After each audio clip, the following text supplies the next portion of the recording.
अस्सलामुअलैकुम everyone, welcome to my YouTube channel वांगशन one shot F. So guys, आप लोग कैसे हो? उम्मीद करती हूँ कि आप सब ज़्यादा अच्छे होंगे। सो गाइज़, जो लोग मेरे चैनल पर न्यू हो प्लीज़ चैनल को सब्सक्राइब कर लीजिए, वीडियो को लाइक कीजिए, कमेंट कीजिए, शेयर कीजिए अपने दोस्तों के साथ। तो आज का न्यू पार्ट लेकर आ चुकी हूँ लव इज़ द टॉर्चर का। तो चलिए स्टार्ट करते हैं आज के न्यू पार्ट को। सो इस पार्ट में हमने देखा था कि उन दोनों की वेडिंग नाइट चल रही थी, जहाँ पर वांग जी काफ़ी बदला बदला सा था। वो इनके ऊपर बहुत ज़्यादा रूड बिहेव कर रहा था। वो इनको ये बिल्कुल पसंद नहीं था। उसकी आंखों से आंसू बह रहे थे। सीन कट होता है। वांग जी उसकी फेस को पकड़ते हुए कहा, अपनी एक हाथों से उसकी जॉ लाइंस को दबाते हुए कहा, तुम्हें क्या लगता है कि तुम रोओगी और मैं तुम्हें छोड़ दूँगा? वेंग ने कहा, तुम ऐसे तो नहीं थे, तुम इतना कैसे बदल गए लानजान। मुझे उम्मीद नहीं थी कि तुम मुझसे ऐसे बिहेव करोगे। विंग रो रहा था, उसकी आंखों से आंसू बह रहे थे। फांग जी ने अपनी थंब फिंगर से विंग के आंसू को पकड़ा और एक चुटकी में उसे नीचे फेंक दिया। उसने कहा, तुम्हें क्या लगता है कि तुम्हारी ये आंसू देखकर मेरा दिल पिघल जाएगा? विंग उसे देखते हुए कहा, ठीक है, मेरे ऊपर रहम मत दिखाओ, लेकिन मेरे पेट में जो बच्चा है, तुम उसके बारे में क्या कहोगे? फांग जी ने कहा, तुम्हारा बच्चा है वो, इससे मुझे क्या? और वैसे भी किसने कहा था बच्चे पैदा करने के लिए? मैंने कहा था। वेंग ने कहा, तुमने कहा था ना मुझसे कि तुम जो पिल दे रहे हो उससे मैं प्रेग्नेंट नहीं होऊंगा, तो फिर मैं कैसे हो गया बताओ? ये तुम्हारी गलती है लान वांग जी। ये बोलकर उसने उसे कॉलर को पकड़ते हुए कहा, तो अपनी गलती को मेरे ऊपर नहीं डाल सकते हो। वांग जी ने कहा, तुम्हारी हिम्मत कैसे हुई मेरी कॉलर पकड़ने की? उसने विंग को एक थप्पड़ मारा। विंग नीचे बेड पर गिर गया। विंग को बहुत ज़्यादा कमज़ोर फील हो रहा था, क्योंकि कुछ दिन से उसकी अच्छे से नींद भी नहीं हुई थी। ऊपर से उसका जो तबीयत था वो ख़राब भी था, और तो और वो बहुत वीक फील कर रहा था। वॉमिटिंग की वजह से वो कुछ खा पी नहीं पाया। विंग उसका फेस तकिए के अंदर था। उसने रोते हुए कहा, ये सब क्या हो रहा है? मुझे समझ में नहीं आ रहा है कि वांग जी ऐसा क्यों कर रहा है, सिर्फ बदला लेने के लिए। लेकिन तुम्हें बदला क्यों चाहिए वांग जी? वांग जी ने कहा, क्या तुमने देखा नहीं मेरी भाई की क्या हालत है? और विभूषण, मेरी बात कान खोलकर सुन लो। अगर मेरा भाई 6 महीने के अंदर ठीक नहीं हुआ ना, तो 6 महीने के बाद हमारा डिवोर्स हो जाएगा। विंग ने कहा, और अगर ठीक हो गया तो? फांग जी ने कहा, ये मिराकल तुम नहीं कर सकते हो विंग, क्योंकि पिछले 10 साल से वो ऐसा ही है। मैंने दुनिया भर के बहुत बड़े बड़े डॉक्टर से बात कर लिया है, फिर भी वो ठीक नहीं हुए, और तुम्हें लगता है कि तुम 6 महीने के अंदर उसे ठीक कर दोगे? फिंग उसे देखते हुए कहा, अपनी बात कहो, अगर ठीक हो गया तो? विंग वांग जी की फेस को पकड़ते हुए कहा, मेरी जाने मन, अगर तुमने मेरे भाई को ठीक कर दिया ना, तो ये लानजान तुम्हारा हुआ, और तो और तुम्हें और तुम्हारे बच्चे को मेरे घर पे कोई तकलीफ़ ही नहीं होगा। मेरी आधी जायदाद मैं तुम्हारे बच्चे को दे दूँगा। विंग उसे देखते हुए कहा, क्या तुम अपनी बात पर अमल करोगे? वांग जी ने कहा, ऑफ कोर्स, जो वांग जी प्रॉमिस करता है ज़रूर निभाता है। वांग जी कभी भी अपनी प्रॉमिस को नहीं तोड़ता है। विंग ने कहा, ठीक है, तो मैं प्रॉमिस करता हूँ कि पिछले 6 महीने के अंदर मैं तुम्हारे भाई को सिर्फ खरा ही नहीं, उसके दम पर चलना भी सिखा दूँगा और बोलना भी। वांग जी ने स्माइल करते हुए कहा, ये सिर्फ बड़ी बड़ी बात है विंग, अगर तुम कर सके ना तो मैं तुम्हें मान जाऊँगा। और तुम ये मत समझो कि तुम ऐसी बहकी बहकी बातें कर खुद को मुझसे बचा सकते हो। ये बोलकर उसने विंग को दबाया। विंग के दोनों हाथों को उसने अपने दोनों हाथों से लॉक किया। वो टोटली उसके ऊपर आ चुका था। विंग ने कहा, लानसान, मुझे अच्छा नहीं लग रहा है, प्लीज़ छोड़ो। देखो, आज मुझे सब नहीं करना है, मैं बहुत थक चुका हूँ। फांग जी ने कहा, बट मैं बहुत थक चुका हूँ, मुझे तुम्हारी ज़रूरत है विंग। विंग ने कहा, तुम बहुत गंदे हो चुके हो वांग जी, तुम बिल्कुल पहली तरह नहीं रहे। वांग जी ने कहा, ऐसा नहीं है कि हर वक्त सिर्फ मैं एक जैसा इंसान बनकर रहूँ। विंग उसे देखने लगता है। उसकी आंखों में आंसू थे। उसके आंसू ही बोल रहे थे कि वो वांग जी को धीरे धीरे करके कितना नफरत कर रहा है, बट फिर भी वो चुप रहता है। उसने कहा, मैंने तुमसे प्यार किया था। फांग जी ने कहा, मैंने भी किया था। विंग ने कहा, नहीं किए थे। फांग जी ने उसके नेक के पास अपनी नोज़ को रब करते हुए कहा, तुम्हारी स्मेल मुझे बहुत अच्छी लगती है विंग, सच कहो तुम कमाल के हो। विंग ने कहा, तुम बहुत घटिया इंसान हो। फांग जी ने उसके नेक के ऊपर बाइट करते हुए कहा, तुम्हारी हिम्मत कैसे हुई ऐसा बहन बोलने की? अब मैं दिखाता हूँ कि मैं किस टाइप का घटिया इंसान हूँ। विंग ने आंखों को बंद कर लिया। उसे पता है कि वांग जी क्या करने वाला है। वांग जी ने विंग की पैरों को खोलने की कोशिश किया, बट विंग खोलने के लिए नहीं दे रहा था। वांग जी ने कहा, तो तुम मेरी बात नहीं मानोगे? विंग ने कहा, थोड़ा सा रहम करो, मैंने कहा कि मैं बहुत टायर्ड हूँ। वांग जी ने कहा, तो मैं ये बोलकर वो उसके लिप्स के ऊपर बाइट करने लगता है। इतनी ज़ोर से बाइट करता है कि विंग का लिप्स कट जाता है, वहाँ से ब्लड आने लगता है। विंग रो रहा था। विंग अपनी बॉडी को ज़ोर ज़ोर से हिलाने लगता है ताकि वो वांग जी उसके ऊपर से हट जाए, बट वांग जी उसके ऊपर से नहीं हट रहा था। वो एक तो उसके लिप्स के ऊपर बाइट कर रहा था, ऊपर से सक कर रहा था, जिससे उसे काफ़ी ज़्यादा पेन फील हो रहे थे। वो बाइट करते हुए किस कर रहा था, जिससे विंग को बहुत ज़्यादा ही पेन फील हो रहे थे। विंग रो रहा था, बट वांग जी को मज़ा आ रहा था। जैसे जैसे विंग रो रहा था, वांग जी को और ज़्यादा अच्छा लग रहा था। वांग जी उसके लिप्स को छोड़ते हुए कहा, रो हनी, तुम्हारा ये रोना सुनने के लिए मैं कब से तरस रहा था। ये बोलकर वो उसकी नेक पर बाइट करने लगता है। विंग की अपर बॉडी नेकेड थी। वांग जी विंग की अपर बॉडी पर अपनी नाखूनों से नोचने लगता है। वो विंग को सीधा करता है और फिर से उसे किस करने लगता है, जिससे विंग की लिप्स काफ़ी ज़्यादा दर्द कर रहा था। वांग जी अपने वीर सेट को निकाल चुका था, वो भी नेकेड था और उन दोनों की बॉडी टच हो रही थी। विंग को अच्छा नहीं लग रहा था। न जाने क्यों विंग को वांग जी से दूर जाने का मन कर रहा था। थोड़ी देर बाद जो विंग वांग जी के लिए इतना सपना देख रहा था, थोड़ी देर पहले वही विंग अब वांग जी से दूर जाने की कोशिश कर रहा था। वांग जी ने कहा, विंग, तुम्हें नहीं लगता कि आज तुम मुझे कुछ ज़्यादा इग्नोर कर रहे हो? तुम तो ऐसा नहीं करते, क्या मुझे फोर्स करना पड़ेगा? विंग, आई स्वेयर कि अगर मैंने फोर्स करना स्टार्ट किया ना तो तुम जिंदा नहीं बचोगे। विंग उसे देखते हुए कहा, तुम ये सब क्या कर रहे हो, क्यों कर रहे हो? तुम्हें समझ में नहीं आता कि मुझे पेन हो रहे हैं? वांग जी ने कहा, तो मुझे क्या इससे? मुझे जो चाहिए मुझे चाहिए, मैं लेकर रहूँगा, चाहे वो तुम्हें पेन हो या फिर कुछ भी हो, मुझे इससे कोई फ़र्क नहीं पड़ता। बहुत बहुत ख्वाहिश थी ना लान वांग जी की ओमेगा वाइफ बनने की? उसने जॉ लाइन को पकड़ते हुए कहा, तो फिर तुम्हारा ख्वाहिश तो पूरी हो गई, अब मेरा ख्वाहिश कौन पूरी करेगा? जबकि तुम मेरा ओमेगा वाइफ हो तब मेरा हक है ये सब कुछ। विंग, तुम्हारा ये बॉडी, ये सब कुछ मेरा है विंग, क्योंकि ये जो रिंग देख रहे हो ना तुमने पहना है मुझसे, इससे तुम्हारा सब कुछ चीज़ें मेरा हो चुका है, समझे? मैं कुछ भी कर सकता हूँ। विंग रोते हुए कहा, तुम ऐसा क्यों कर रहे हो वांग जी? तुमको समझ में क्यों नहीं आ रहा है कि फोर्स करके सब कुछ नहीं होता है? वांग जी ने कहा, फोर्स करके सब कुछ होता है। अगर तुम फोर्स करके शादी कर सकते हो तो मैं फोर्स करके ये सब क्यों नहीं कर सकता? तुमको समझ में नहीं आता है कि मुझे क्या चाहिए? तुम जानते नहीं हो कितने दिन तक तुमने मुझे क्या दिया है? विंग ने कहा, छोड़ो मुझे, अब मुझे समझ में आ रहा है कि तुम ये सब कुछ क्यों कर रहे थे। तुम सिर्फ बदला लेने के लिए कर रहे थे। तुमने मेरी ज़िंदगी को बर्बाद किया है। तुम सिर्फ वो सब कर रहे थे मेरे साथ, तुम मुझसे कोई प्यार नहीं करते। वांग जी ने कहा, वाह, समझ गए, मैं बहुत देर हो गई विंग, अगर तुम पहले समझ लेते ना तो बहुत अच्छा होता। तुम मेरे गले के ऊपर गए, बोलो कितनी आसानी हो गई ना। तुम्हें छोड़ दिया था लेकिन तुम फिर से मेरे गले पड़ने के लिए आ गए। मुझे गुस्सा आया विंग, मैंने कुछ नहीं कहा, मैंने तुम्हें एक्सेप्ट किया विंग। देखो तुम्हें लोग क्या कहते बताओ कि विंग एक अनमैरिड ओमेगा होकर प्रेग्नेंट है, बट देखो विंग, तुम्हें बचा लिया मैंने, है ना? विंग ने कहा, छोड़ो मुझे। ये बोलकर उसने उसे धक्का दिया। वांग जी बेड से नीचे गिर गया। वांग जी को देखकर विंग तुरंत खड़ा होने के लिए उठ गया और खड़ा होते हुए कहा, मैं तुम्हारे साथ नहीं रह सकता हूँ, तुम एक जानवर हो। ये बोलकर वो वहाँ से भागने लगता है। वांग जी ने उसके हाथ को पकड़ते हुए कहा, तुम्हें क्या लगता है तुम इतनी आसानी से यहाँ से भाग सकते हो? विंग, तुम कहाँ जाओगे भागकर? विंग ने कहा, मेरे घर जाऊँगा, छोड़ो मेरा हाथ, छोड़ो, दर्द कर रहा है। वांग जी ने कहा, दर्द कर रहा है? क्या दर्द कर रहा है विंग? तुम किसी को बताओ मत, ये शर्म की बात है, समझे? हम दोनों हस्बैंड्स हैं और हम दोनों एक ही रूम में रहेंगे। तुम्हें दर्द होगा, चाहे कुछ भी होगा, तुम्हें यहीं पर रहना पड़ेगा, समझे? विंग ने कहा, मेरा हाथ छोड़ो, मुझे तुम्हारे साथ नहीं रहना है, मुझे कोई 6 महीने का कॉन्ट्रैक्ट नहीं चाहिए, मेरा हाथ छोड़ो, मुझे घर जाना है। तुम क्या करने वाले हो? मैं समझ गया हूँ। वांग जी ने विंग को धक्का दिया।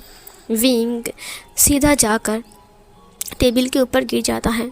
विंग की बैक पर बहुत ज़ोर से लगती है। विंग ने कहा, लानसन, भूलो मत कि मैं प्रेग्नेंट हूँ, मेरे अंदर बेबी है, उसे हार्ट हो जाएगा।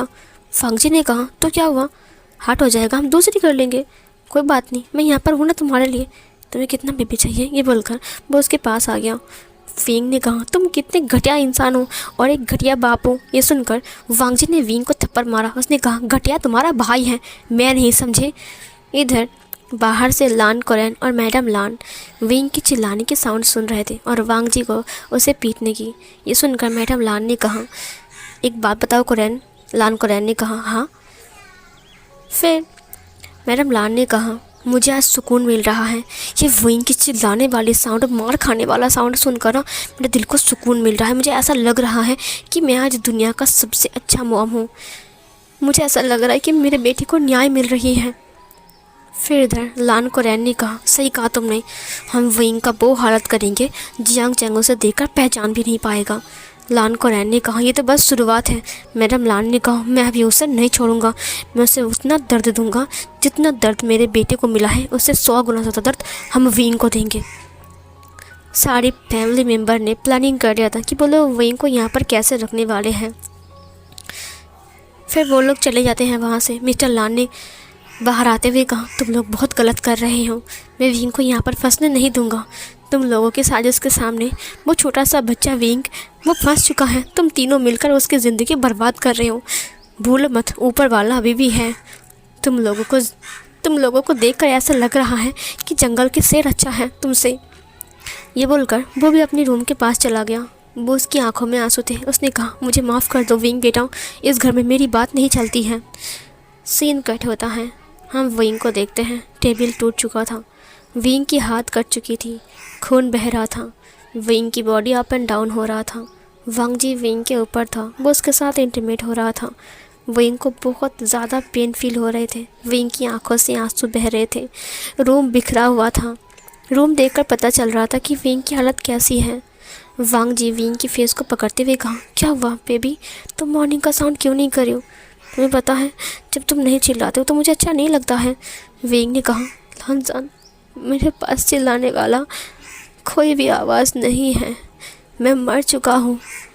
मुझे लगता है कि मैं मर जाऊँ तो भी अच्छा है। फांगजी ने उसकी माथ को पकड़ते हुए कहा, ओ विंग, प्लीज़ अपने हस्बैंड के लिए आवाज़ निकालो। विंग ने कहा, मुझे छोड़ दो लानजान, मैं और नहीं कर सकता। फांगजी ने उसे सीधा किया, अपनी लैब के ऊपर बिठाते हुए कहा, ओ विंग, बस शुरुआत हुई है, अभी तो हमने बस 5 राउंड ही लिए है ना। विंग ने आंखें बंद करते हुए कहा, तुम मुझे नहीं देख रहे हो कि मैं क्या कह रहा हूँ और मैं क्या बन रहा हूँ? तुम्हें समझ में नहीं आ रहा है कि मैं कितना वीक फील कर रहा हूँ। फांगजी ने कहा, तो मुझे क्या, जो चाहिए मुझे वो चाहिए, समझे। ये बोलकर वो वहाँ से उठ जाता है। वह विंग को बेड की तरफ लेकर जा रहा था। विंग को पता था कि वांगजी उसे रात भर सोने नहीं देगा, जबकि वो जितना भी कहे। वो विंग को बेड पर लिटाता है और उसे फिर से नॉटली टच करने लगता है। विंग ने आंखें बंद कर लिया। वांगजी ने विंग के पैरों को खोलने की कोशिश किया, बट विंग उसके पैरों को नहीं खोल रहा था। वांगजी ने कहा, तुम्हें पता नहीं विंग कि मैं किस टाइप का हरामी इंसान हूँ। मैं एक नंबर का कमीना हूँ, तुम जानते नहीं हो मुझे। अगर तुम मुझे फोर्स करने के लिए कहोगे ना तो तुम्हें चोट बहुत लगेगी, समझे। विंग घबरा गया। उसने अपने पैरों को ढीला किया।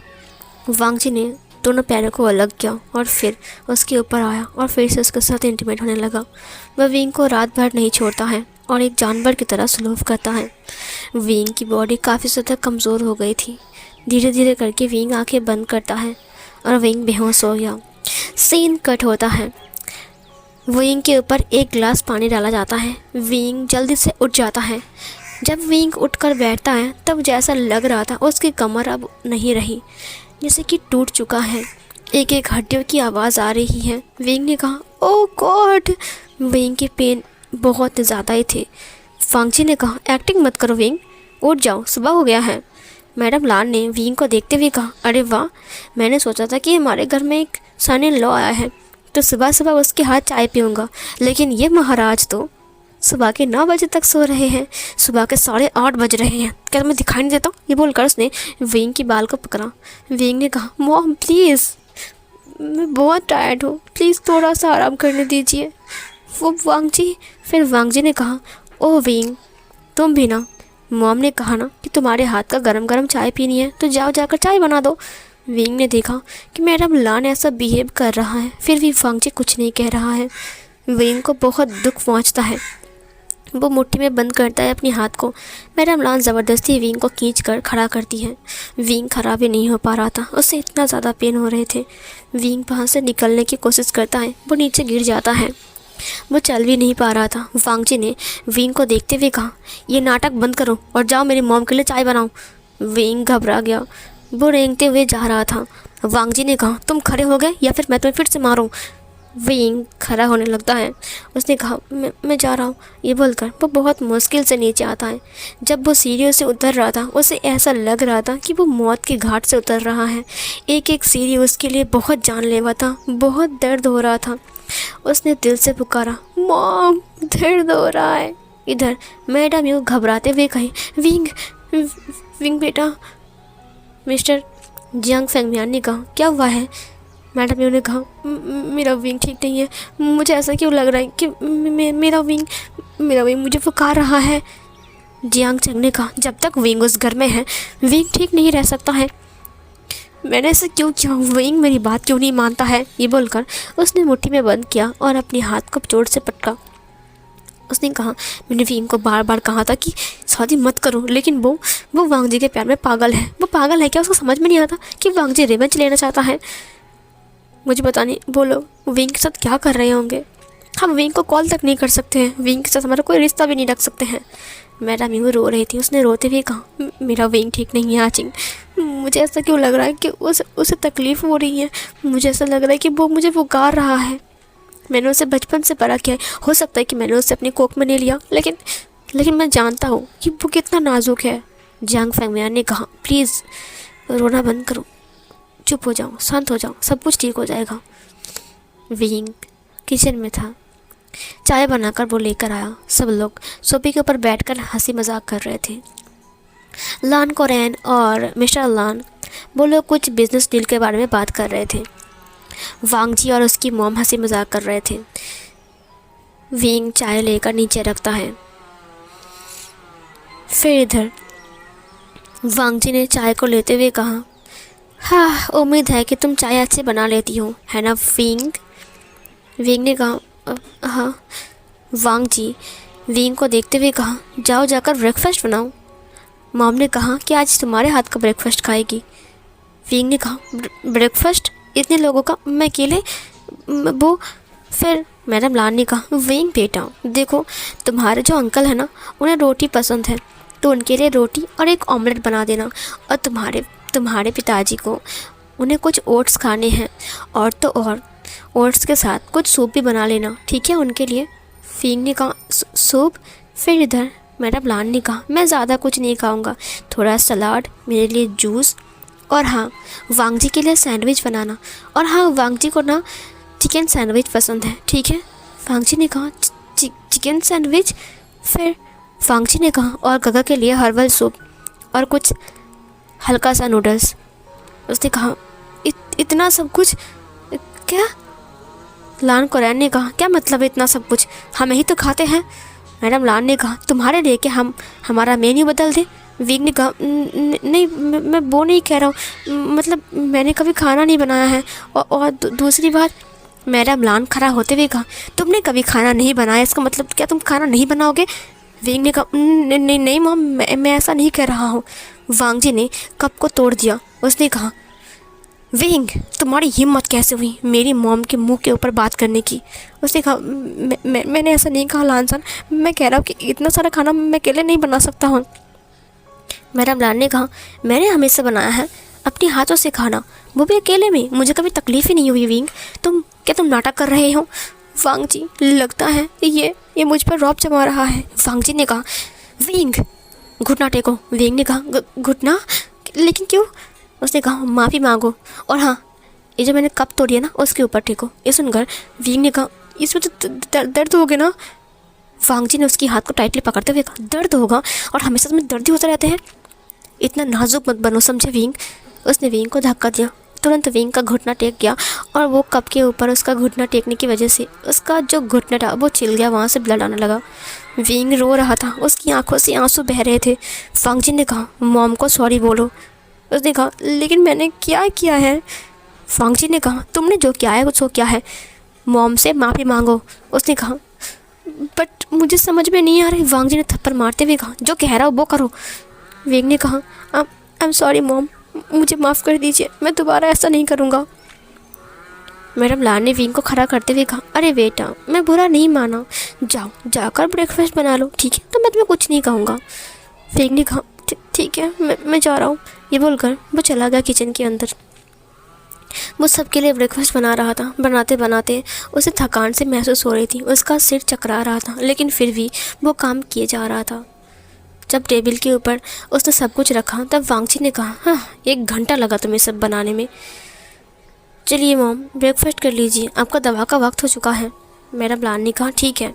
सब लोग बैठ जाते हैं और ब्रेकफास्ट करने लगते हैं। विंग को बहुत तेज़ भूख लगी थी। कल रात से विंग ने कुछ भी नहीं खाया। विंग सबको दिख रहा था, लेकिन कोई भी विंग को बैठने के लिए नहीं बोल रहा था। फिर वांगची ने कहा मेरा मुंह क्या देख रहे हो खड़े होकर, मेरे भाई को खाना कौन देगा। विंग ने कहा मैं दूंगा। वांगची ने कहा तो लेकर जाओ ना, मेरा मुंह क्यों देख रहे हो, बेचारे को भूख लगी होगी। विंग ने कहा भूख लगी है, हाँ मैं लेकर जाता हूँ। विंग एक ट्रे में खाना लेकर जाता है, गर्म पानी और टवाले भी। वो जब रूम के अंदर आता है तब सिचैन चुपचाप लेटा हुआ था। सिचैन एक मेल ओमेगा है। विंग उसे देखते हुए कहा मुझे पता है पिछले 10 सालों से आप सिर्फ ऐसे ही हो, मुझे माफ़ कर दीजिए, ये सब मेरे भाई की गलती है। मुझे नहीं पता कि मेरे भाई ने क्या किया है, लेकिन मैं आपसे प्रॉमिस करता हूँ कि मैं 6 महीने के अंदर आपको खड़ा कर दूँगा। बस 6 महीने के अंदर ही मैं आपको खड़ा कर दूँगा और फिर आप बोलने लगोगे और चलने लगोगे। आपकी तकलीफ़ मुझे समझ में आ रही है गगा। ये बोलकर उसने सिचैन के हाथ को पकड़ा। टवाले से उसने फेस को उसकी क्लीन किया, फिर उसे सूप पिलाने लगा और कुछ नूडल्स भी उसकी माउथ में दे रहा था। सिचैन बहुत धीरे से ही खा रहा था। विंग उसे खाना खिला रहा था और उससे बातें कर रहा था, जिससे उसे पहली बार सिचैन की आंखें हिलती हुई दिखी। वो एक बार विंग को देखा, बट उसके बाद उसकी आंखें नहीं हिली। ये देखकर विंग हैरान था। उसने कहा क्या आपकी आंखें हिली। सब फिर गाइस ये वाला पार्ट यहीं पर ही एंड होती है। मिलती हूँ नेक्स्ट पार्ट में। आपको क्या लगता है कि नेक्स्ट अब विंग के साथ क्या होने वाला है, तो चलिए मिलती हूँ नेक्स्ट पार्ट में। तब तक के लिए बाय बाय।